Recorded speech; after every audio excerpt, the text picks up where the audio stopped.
عرش پر لکھا گیا یہ کلمہ 16 رجب اتوار کے دن جب زمین پر کسی گھر پہ پڑا جاتا ہے تو شام تک اس گھر کو کروڑوں ملتے ہیں۔ بسم اللہ الرحمن الرحیم۔ محترم ناظرین، عرش پر لکھا گیا کلمہ 16 رجب اتوار کے دن جب زمین پر کوئی یہ پڑھتا ہے تو یہ اس کا سفارشی بن جاتا ہے۔ نبی پاک صلی اللہ علیہ وآلہ وسلم نے فرمایا کہ بے شک اللہ عز و جل کے عرش کے سامنے نور کا ایک ستون ہے، جب بندہ یہ کلمہ یہ ذکر زمین پر پڑھتا ہے تو وہ ستون کھلنے لگتا ہے تو اللہ تبارک و تعالی اسے فرماتا ہے ٹھہر جاؤ۔ وہ عرض کرتا ہے کہ میں کیسے ٹھہروں حالانکہ تو نے اس کلمے پڑھنے والے کی مغفرت نہیں فرمائی؟ تو اللہ رب العزت فرماتا ہے بے شک میں نے اس کی مغفرت فرما دی، تو پھر وہ ستون جو ہے ٹھہر جاتا ہے۔ اسی طرح حضرت آدم علیہ السلام کو اللہ پاک نے پیدا کیا تو انہوں نے عرش کے نیچے یہ کلمہ لکھا ہوا دیکھا، لا الہ الا اللہ محمد الرسول اللہ، تو انہوں نے اللہ سے پوچھا کہ یہ محمد کون ہے؟ تو اللہ پاک نے فرمایا یہ تمہاری اولاد میں سے ہوگا۔ تو ناظرین، یہ کلمہ جو کہ سب سے افضل کلمہ ہے، سب سے افضل ذکر ہے، کیونکہ اس کلمے کو پڑھنے سے انسان اسلام میں داخل ہوتا ہے اور اسے ایمان کی دولت میسر آ جاتی ہے۔ تو آپ نے آج 16 رجب اتوار کے دن یہ کلمہ لازمی پڑھنا ہے۔ جب کوئی بندہ اللہ کا جو بندہ پورے دل سے عاجزی سے یہ کلمہ پڑھتا ہے اور یہ اقرار کرتا ہے کہ اللہ کے سوا کوئی معبود نہیں اور محمد صلی اللہ علیہ وآلہ وسلم اللہ کے رسول ہیں، تو پھر ہو ہی نہیں سکتا کہ اللہ پاک اس کے دل کی کسی مراد کو پورا نہ کرے، اس کی کسی حاجت کو پورا نہ کرے، اس کو رزق نہ دے یا اس کے رزق میں وسعت نہ کر دے۔ پورے دن سے آپ نے اس کلمے کو پڑھ کر جتنا آپ پڑھنا چاہیں پڑھ کر آپ نے دعا مانگنی ہے، انشاءاللہ جو مانگیں گے آپ کو ملے گا۔ تو اگر آپ کو ویڈیو اچھی لگی اسے آپ نے لائک کرنا ہے، شیئر کرنا ہے اور چینل کو سبسکرائب کرنا ہے۔ جزاک اللہ۔ رجب کے مہینے کی فضیلت ہر کوئی جانتا ہے،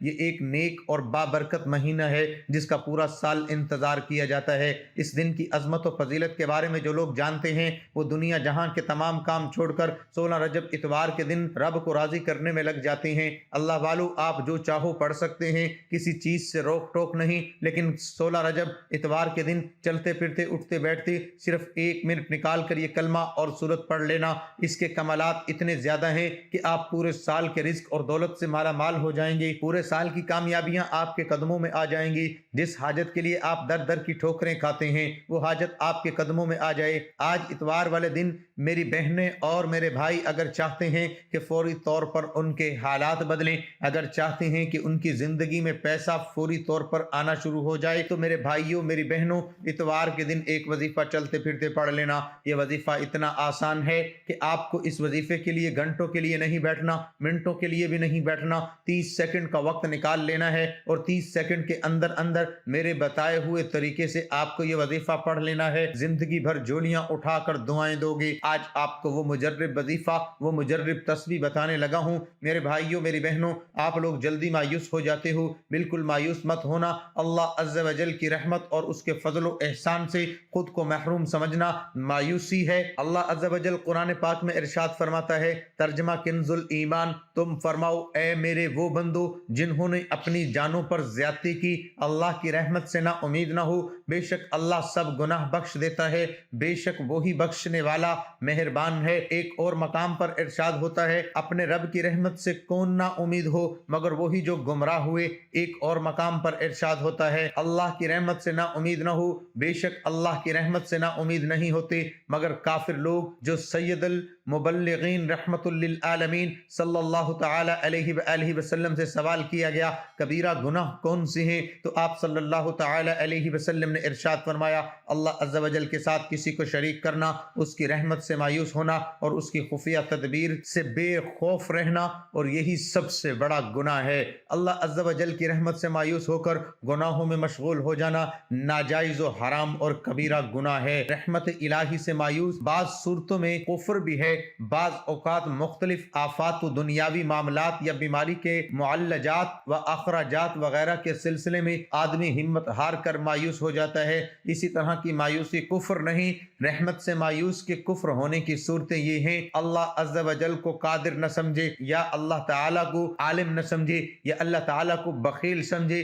مایوسی کا پہلا سبب جہالت ہے کہ بندہ اپنی جہالت اور کم علمی کے سبب رحمت الہی سے مایوسی جیسے موضع روزی گناہ میں مبتلا ہو جاتا ہے، اس کا علاج یہ ہے کہ بندہ دنیاوی علوم کے ساتھ ساتھ دینی علوم بھی حاصل کرے، قرآن و حدیث کا علم حاصل کرے، جہنم میں لے جانے والے اعمال اور ان پر ملنے والے عذابات پر غور و فکر کرے تاکہ اس کے دل میں خوف آخرت پیدا ہو، جنت میں لے جانے والے اعمال اور ان پر ملنے والے عظیم اجر و ثواب پر نظر رکھے تاکہ اللہ عز و جل کی رحمت کاملہ پر اس کا یقین مزید پختہ ہو جائے اور مایوسی اس سے دور بھاگ جائے۔ مایوسی کا دوسرا سبب بے صبری ہے۔ کسی آزمائش یا مصیبت پر بے صبری کا مظاہرہ کرتے ہوئے واویلا کرنے سے رحمت الہی سے مایوسی پیدا ہوتی ہے۔ اس کا علاج یہ ہے کہ بندہ مصیبتوں پر صبر کرنے کی عادت ڈالے۔ کیوں بے صبری کی وجہ سے نکلنے والے کلمات بعض اوقات کفریات پر مشتمل ہوتے ہیں جو ایمان کو برباد کرنے کا سبب بنتے ہیں۔ کسی بھی تکلیف یا مصیبت پر بندہ یہ مدنی ذہن بنائے کہ اللہ عز و جل نے مجھے اس آزمائش میں مبتلا کیا ہے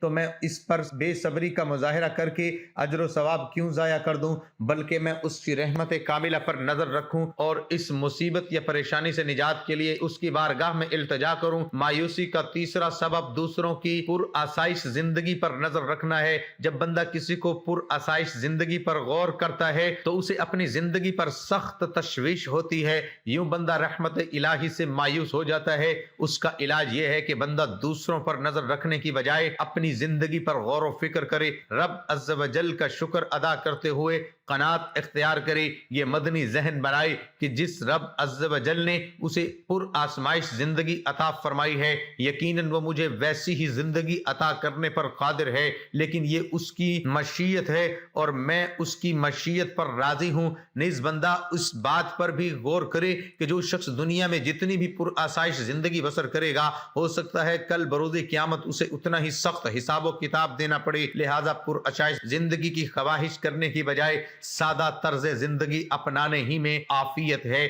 مایوسی کا چوتھا سبب بری صحبت ہے۔ جب بندہ ایسے دنیا دار لوگوں کی صحبت اختیار کرتا ہے جو خود مایوسی کا شکار ہوتے ہیں تو ان کی صحبت کی وجہ سے یہ بھی مایوسی کا شکار ہو جاتا ہے۔ اس کا علاج یہ ہے کہ بندہ سب سے پہلے ایسے لوگوں کی صحبت ترک کر کے نیک پرہیزگار اور متقی لوگوں کی صحبت اختیار کرے، اللہ والوں کے پاس بیٹھے تاکہ مایوسی کے سیاہ بادل جھٹ جائیں اور رحمت الہی پر یقین کی بارش نازل ہو، کیونکہ میں نے کہا تھک چکا ہوں تو میں نے کہا لا تقنطوا من رحمت اللہ، خدا کی رحمت سے نہ امید نہ ہو۔ میں نے کہا کوئی بھی میرے دل کی بات نہیں جانتا، تو نے کہا خدا انسان اور اس کے قلب کے بیچ حائل ہیں۔ میں نے کہا تیرے سوا میرا کوئی نہیں، تو نے کہا ہم گردن کی رگوں سے بھی انسان کے قریب تر ہیں۔ میں نے کہا لیکن لگتا ہے تو مجھے بھول ہی گیا ہے۔ تو نے کہا مجھے یاد کرتے رہو، میں بھی تمہیں یاد رکھوں گا۔ میں نے کہا کب تک صبر کرنا پڑے گا مجھے؟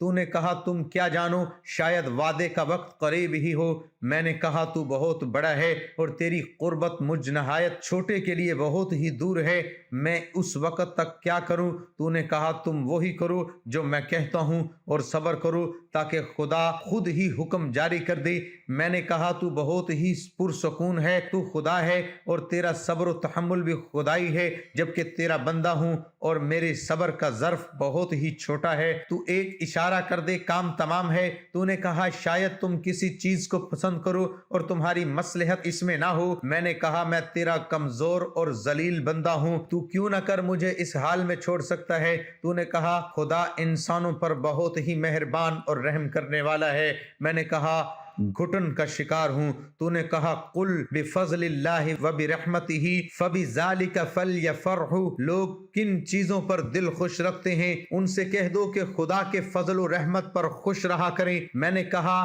چلیے میں مزید پرواہ نہیں کرتا ان مسائل کی، توکلت علی اللہ۔ تو نے کہا خدا توکل کرنے والوں سے محبت کرتا ہے۔ میں نے کہا غلام ہیں تیرے اے مالک، لیکن اس بار گویا تو نے کہا کہ خیال رکھنا وَمِنَ النَّاسِ مَن يَعْبُدُ اللَّهَ عَلَى حَرْفٍ فَإِنَّ أَصَابَهُ خَيْرًا اطْمَأَنَّ بِهِ وَإِنْ أَصَابَتْهُ فِتْنَةٌ انقلب عَلَى وَجْهِهِ خَسِرَ الدُّنْيَا وَالْآخِرَةَ ذالک هو الخسران المبین۔ بعض لوگ صرف زبان سے خدا کی بندگی کرتے ہیں، اگر انہیں کوئی خیر پہنچے تو امن و سکون محسوس کرتے ہیں اور اگر آزمائش میں مبتلا کیے جائیں تو روگردان ہو جاتے ہیں۔ تو ناظرین ہمیں چاہیے کہ ہر حال میں اللہ سے اچھی امید رکھیں، زندگی میں کبھی بھی مایوس نہ ہوں اور ہر وقت اپنے رب کا شکر ادا کرتے رہا کریں۔ ناظرین، اتوار والے دن چلتے پھرتے یہ چھوٹا سا وظیفہ پڑھ لینا اپنی تمام حاجتوں کے لیے، پریشانیوں کے لیے، اگر آپ قرضوں میں ڈوب چکے ہو، قرضوں کو فوراً ادا کرنے کے لیے آپ لوگ چلتے پھرتے کسی بھی وقت اتوار کے دن اس وظیفے کو پڑھ لینا۔ ساری زندگی جھولیاں اٹھا اٹھا کر دعائیں دو گے،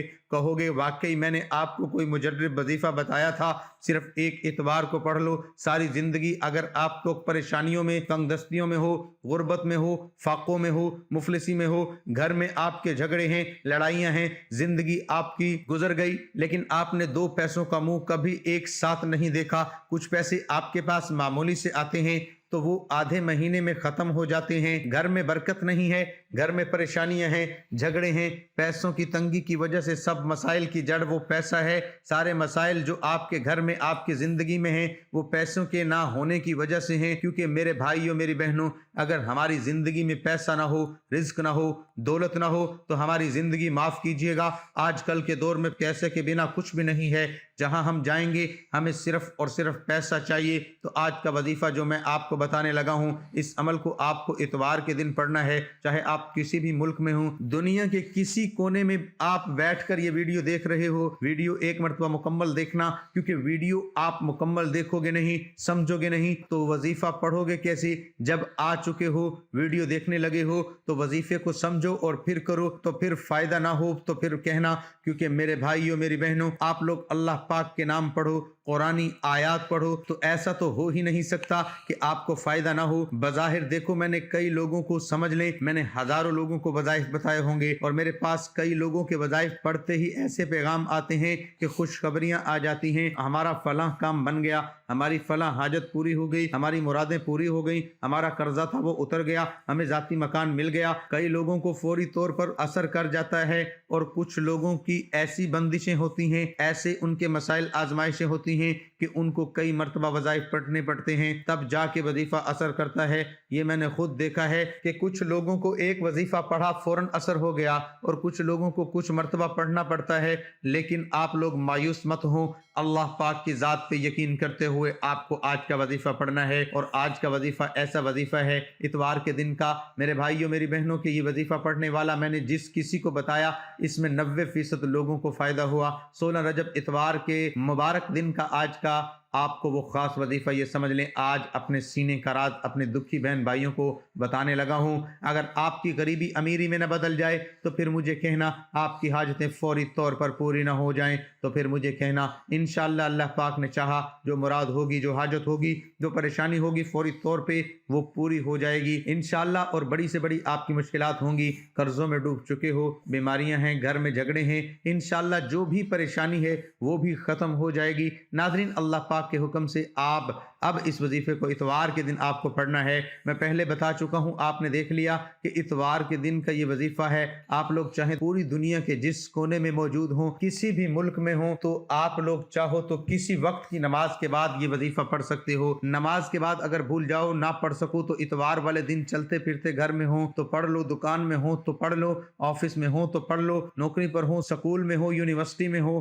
مسجد میں ہو، مدرسے میں ہوں، جہاں کہیں اتوار کو موجود ہوں، میرے بتائے ہوئے طریقے سے آپ لوگ یہ وظیفہ پڑھ لینا۔ اس وظیفے کے بارے میں آپ کو پہلے ہی بتا چکا ہوں، یہ ایسا وظیفہ ہے کہ جو میرے بہن بھائی بالکل ان پڑھ ہیں، بالکل جن کو ایک لفظ بھی پڑھنا نہیں آتا، وہ میرے ساتھ ساتھ پڑھ لیں، کیونکہ یہ اتنا آسان وظیفہ ہے اور اتنا مختصر سا وظیفہ ہے۔ آپ کو بتانے میں وقت ضرور لگ رہا ہے، لیکن آپ یقین کریں، جب آپ لوگ اس عمل کو کرنے لگیں گے تو آپ کے بامشکل 30 سیکنڈ لگیں گے۔ 30 سیکنڈ میں انشاءاللہ آپ لوگ یہ وظیفہ پڑھ لیں گے۔ صرف 30 سیکنڈ نکال کے یہ عمل کر لینا، راتوں رات آپ کی زندگی بدل جائے گی۔ ہر اتوار کو آپ لوگ پڑھ سکتے ہیں، ایک اتوار پڑھو گے اتنا فائدہ ہوگا انشاءاللہ کہ ہر اتوار کو پڑھو گے، صرف اتوار کے دن پڑھنا ہے۔ اور اس وظیفے کو میرے بھائیوں، میری بہنوں، پابندی نہیں، اتوار کے دن کسی بھی وقت، کسی بھی جگہ پڑھ لو، لیکن 16 رجب اتوار والے دن ضرور پڑھنا۔ سب سے پہلے جب سکون سے بیٹھ جاؤ، اطمینان سے بیٹھ جانا،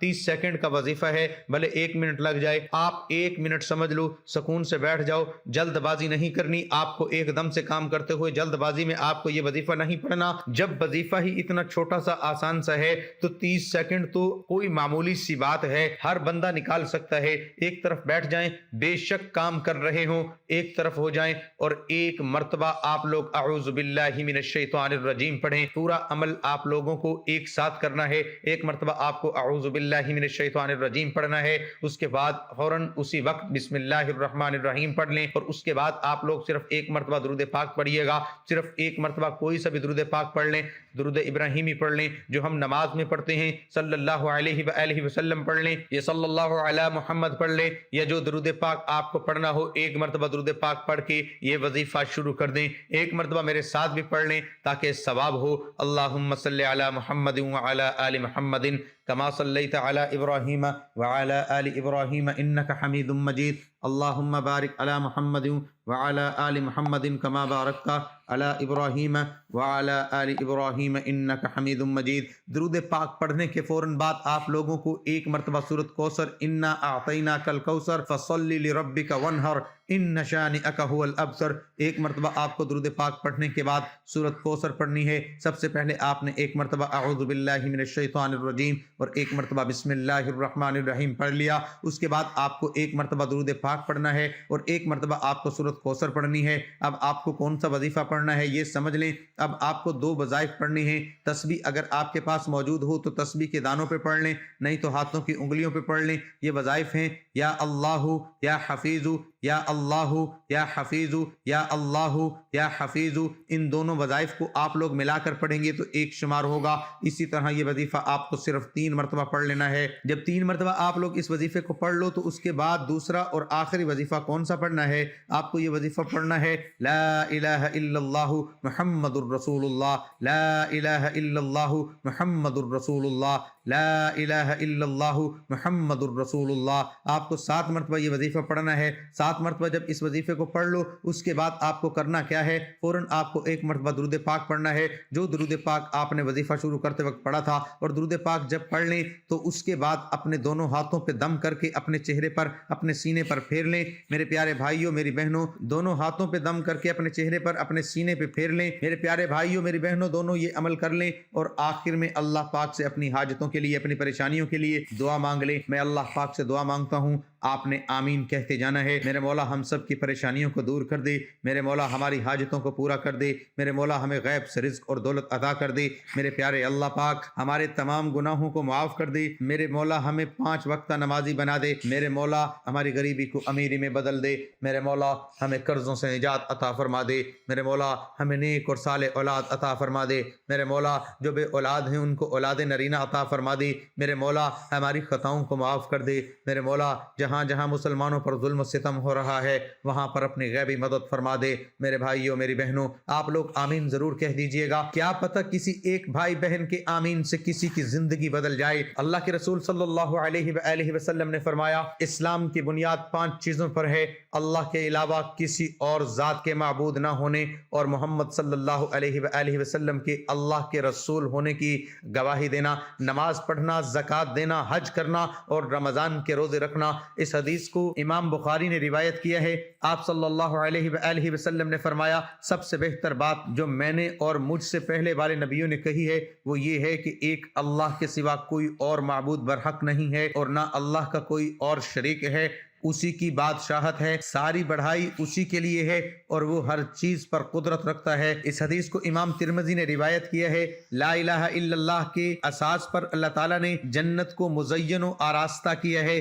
جہنم کو بھڑکایا ہے اور نیکی و بدی کا بازار لگایا ہے۔ آپ صلی اللہ علیہ وآلہ وسلم نے فرمایا، اللہ کے نبی حضرت نوح علیہ السلام جب حالت نزاع میں تھی اس وقت آپ نے اپنے بیٹے سے کہا، میں تمہیں لا الہ الا اللہ کو مضبوطی سے تھامے رہنے کا حکم دیتا ہوں، کیونکہ 7 آسمان اور 7 زمین اگر ایک پلڑے میں رکھ دیے جائیں اور لا الہ الا اللہ ایک دوسرے پلڑے میں رکھ دیا جائے تو کلمہ توحید کا پلڑا بھاری ہو جائے گا، اور اگر 7 آسمان اور 7 زمین ایک پیچیدہ معمہ ہوتے تو کلمہ توحید اس کا حل ضرور پیش کر دے گا۔ ناظرین، اپنے رزق میں برکت، وسعت اور کشادگی کے لیے اللہ کے 99 ناموں میں سے ایک نام کمنٹس میں ضرور لکھا کریں۔ میں اپنی ہر ویڈیو میں کہتا ہوں کہ کنجوسی مت کیا کریں، کیونکہ جب اللہ پاک سے مانگنے کی باری آتی ہے تو یقین کریں ہم کروڑوں نہیں اربوں مانگتے ہیں اور اللہ پاک کا ایک نام لکھنے میں سوچ میں پڑ جاتے ہیں۔ تو جب اللہ پاک نے ہی ہماری ہر مشکل دور فرمانی ہے، اور بے شک وہی دور فرماتا ہے